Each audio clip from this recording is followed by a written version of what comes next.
আসসালামু আলাইকুম, আপনি কেমন আছেন? It's a blurry red pattern. How can I help you today? বাংলাতে কথা বলুন। দুঃখিত, আমি বাংলায় কথা বলতে পারি না। আমি কি অন্য কোনো ভাবে আপনাকে সাহায্য করতে পারি? এখন বাংলা বলতেছেন কেন? Sorry about that. I can't converse in Bengali. Can I help you in English or maybe Spanish? I can speak some other languages too. What would you prefer?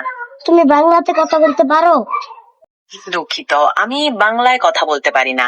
এখন বলতেছেন অন্য কেন? কোনো ভাবে সাহায্য করতে পারি? আপনি অন্য কোনো ভাষায় কথা বলতে চান? না, আমি আপনার সাথে বাংলাতে একটা কথা বলতে চাই। দুঃখিত, আমি বুঝতে পারছি যে আপনি বাংলায় কথা বলতে চান, কিন্তু আমি এখনো সেই ভাষাটি পুরোপুরি শিখছি। আমি বরং ইংরেজিতে আপনার সাথে কথা বলতে পারি, সেটা কেমন হবে? অথবা আমি চেষ্টা করতে পারি আপনার বাংলা কথাটা অন্য কোনো ভাষায় অনুবাদ করতে, যদি আপনি চান। আচ্ছা, আমি তো ইংরেজিতে কথা বলতে পারি না, আমি একটা ছোট মানুষ। আপনি অথচ আপনি রেখে দেন। কোথায় ঘুমো না